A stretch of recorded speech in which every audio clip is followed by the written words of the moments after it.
Hola, ¿qué tal? Soy el doctor Eulio Ferrer Córdoba, como siempre saludando a cada uno de mis maestrantes de la Universidad Popular de La Chotalpa de la 21 generación, y estamos trabajando la experiencia de aprendizaje que se llama Paradigmas Educativos en el Aula. El día de hoy vamos a hablar en otra cápsula informativa que es sobre la teoría o el paradigma cognitivista. Para ello, lo primero que hacemos es una pregunta: ¿qué es el paradigma cognitivista? Bueno, el cognitivismo va a plantear que es el proceso de aprendizaje, es el resultado de la organización y de reorganización de los procesos cognitivos. Aquí se encuentra al individuo como una entidad activa, es decir, un sujeto capaz de construir y resolver problemas, más que verlo como una entidad pasiva como era el conductismo. Cuando hablamos del cognitivismo, la teoría tiene como objetivo que el estudio de cómo la mente procesa y almacena información en la memoria. Es decir, se interesa por la forma en que la mente humana piensa y aprende. Dentro de estos mismos elementos del cognitivismo, los recursos cognitivos se dividen en una serie de subprocesos y una observación bien diferenciada que puede lograr y aclarar cada uno de los fenómenos de su desarrollo. ¿Cuáles son las características que tiene el cognitivismo? Uno, habla de las condiciones ambientales, es decir, que forman parte de la facilitación que tiene el sujeto de su propio aprendizaje.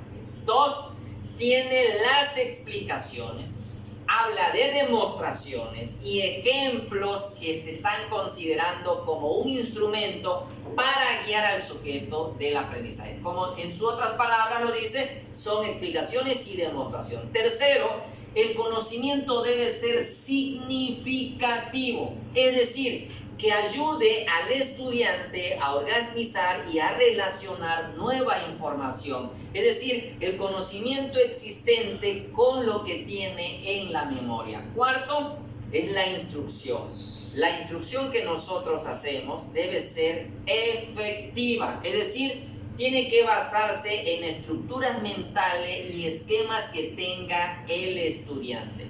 5. La información debe ser organizada, es decir, de tal manera que el estudiante sea capaz de conectarse con nueva fuente de información y que el conocimiento que trae o que es existente, pues sean para él de manera significativa. Y un último elemento que es la retroalimentación, es decir, formar un papel importante que debe ser utilizado para guiar sus conexiones mentales exactas. ¿Quiénes son los precursores del cognitivismo? Bueno, ahí tenemos a Jean Piaget, tenemos a Ausubel, Albert Bandura, tenemos a Gardner y tenemos a Brunner. Esos son los precursores. Vamos a hacer un poco de antecedente. La psicología cognitiva surge allá en la década de 1920 hacia los años de 1960 y surgió como una alternativa a la concepción conductista. Es decir, surgió para que el conductismo dejara de ser la mente o la caja negra inaccesible. Por eso es que desde su inicio coincidió con la aparición del desarrollo de los ordenadores, ya que el funcionamiento de estas máquinas servían como metáfora al investigador, es decir, para explorar el funcionamiento de los procesos cognitivos internos. ¿A qué nos referimos con esto? La primera pregunta que surge para ustedes, maestrante, es ¿cómo ocurre el aprendizaje en esta teoría cognitiva o el cognitivismo? Bueno, el aprendizaje se va a vincular no tanto con lo que el estudiante o con los estudiantes hacen, sino con lo que el estudiante sabe y cómo lo adquiere.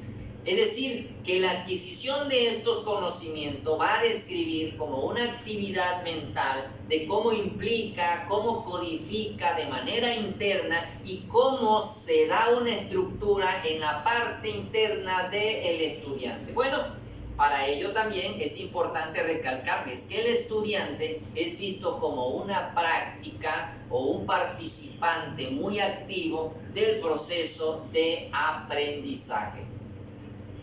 Sin lugar a duda, ustedes han aleccionado varias teorías anterior a la que yo he estado hablando con ustedes ahorita, estimados maestrantes, y por eso es importante ver y hacerse la interrogante, ¿cuáles son esos factores que van a influir en el aprendizaje de esta teoría? Recuerden que la motivación es la gasolina del cerebro. Recuerden que si nosotros no motivamos al estudiante, entonces el estudiante no va a tener una participación activa dentro de la clase.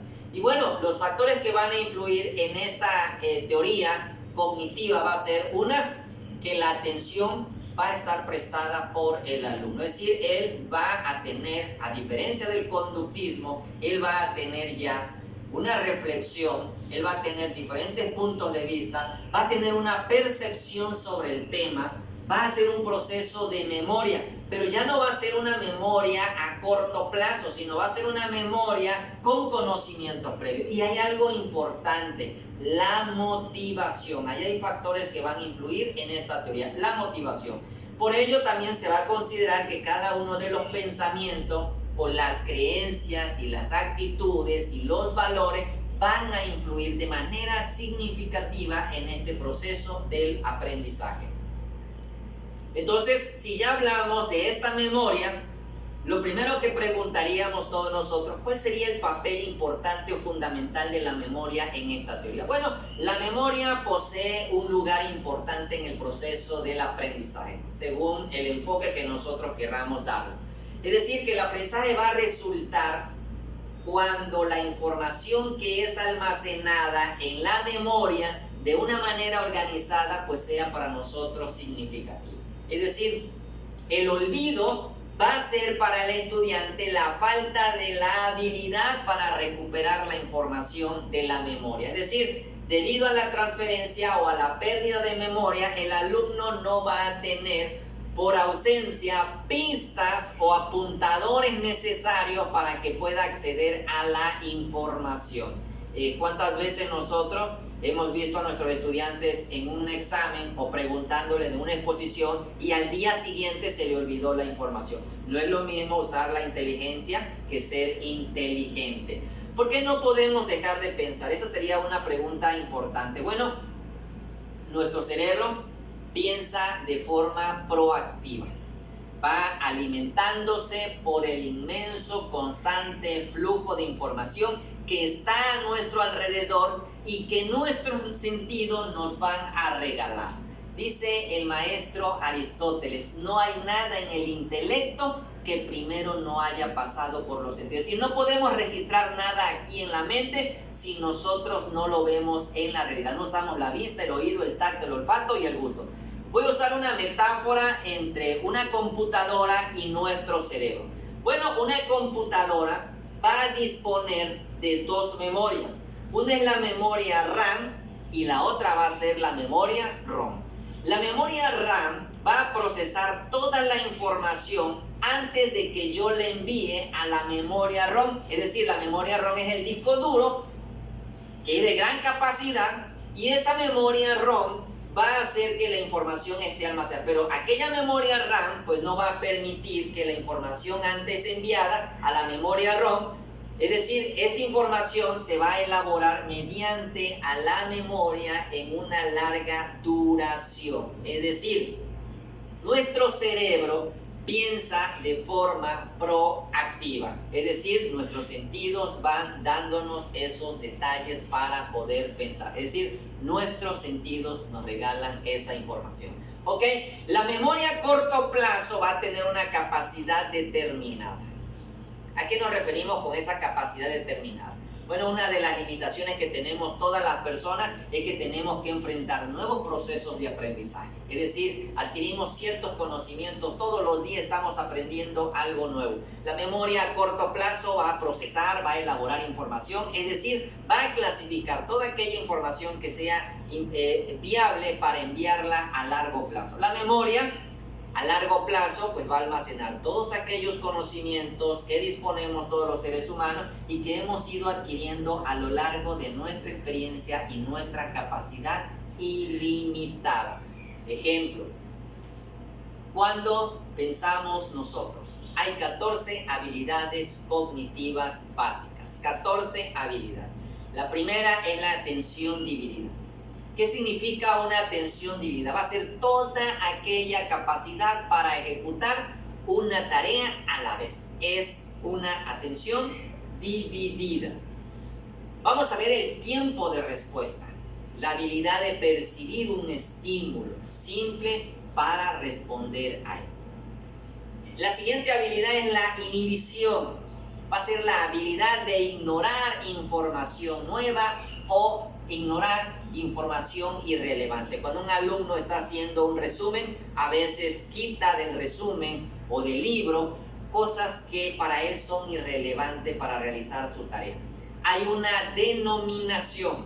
Esa va a ser la habilidad de recordar y utilizar una palabra. Hoy hablamos en nuestros WhatsApp y ponemos diferentes simbologías y es una habilidad para recordar. Hay una planificación.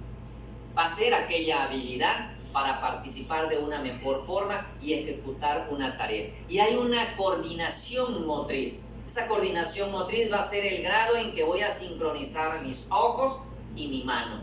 Recuerden que cuando nosotros leemos un texto, nuestro ojo izquierdo ya va leyendo la segunda línea. Es decir, nosotros vamos trabajando en esa coordinación motriz. Y el enfoque pues va a ser aquella habilidad que va a redirigir la atención del canal de información, es decir, lo que queremos informar al otro. Como siguiente habilidad, pues va a ser la percepción espacial. ¿Qué significa? Es la habilidad de evaluar, es la forma en que los objetos están ordenados, es el espacio donde nosotros investigamos, es la relación o es el contexto en el que nos desarrollamos. Esa va a ser una percepción espacial de lo que nosotros tenemos. Y va a haber una memoria auditiva, es la habilidad de recordar información de manera auditiva, es decir, recordamos lo que el profesor nos dijo con anterioridad o recordamos la música que escuchamos también allá afuera o en el aula. También hablamos de esa memoria contextual. Esa memoria contextual va a ser la habilidad de memorizar, va a ser discriminar, es decir, desmesurar la fuente real a un recuerdo específico. Va a ser también el proceso de la actualización, va a ser la habilidad de responder de manera reflexiva, de adaptarse, de mantenerse a ciertos cambios, al medio ambiente. Esa va a ser la actualización. Nosotros nos relacionamos a través de ese medio. Y va a ser también el escaneo visual. El escaneo visual va a ser la habilidad para distinguir una información relevante que está a nuestro alrededor. Y por ello también se habla de una memoria visual. Es la habilidad para retener temporalmente una pequeña cantidad de información, ya sea visual activa o disponible en un tiempo muy breve. Y la memoria operativa. Esa memoria operativa va a ser la información que se manipula mientras nosotros realizamos una tarea. Lo que nosotros recordamos y lo que nosotros aprendemos. Recordemos que pues, las neuronas que no se usan se pierden. Y eso es un factor importante. Hablemos un poquito del maestro Jean Piaget. Piaget habla de que el sujeto interactúa con un objeto de estudio y se va a dar una relación entre ambos. Es decir, cuando los conocimientos que nosotros vamos adquiriendo y los enlazamos a una nueva información, hacemos un proceso de acomodación. Es decir, a partir de ahí, el sujeto, como diría Jean Piaget, va a equilibrar un nuevo conocimiento con el previo y va a desarrollar su propio aprendizaje. Dentro de ello es importante relacionar también la vida de Jean Piaget con el objetivo principal. Entonces, ese es uno de los recursos más importantes para el desarrollo o habilidad de esta lectura. Vygotsky habla en un término, y me gusta Lev Vygotsky, la teoría sociocultural en la zona de desarrollo próximo. ¿Cuál es la teoría de Lev Vygotsky? Bueno, el aprendizaje se da en sociedad, y cada vez que nosotros nos estamos relacionando con varias personas, entonces adquirimos un nuevo conocimiento. Brunner va a hablar de la negociación.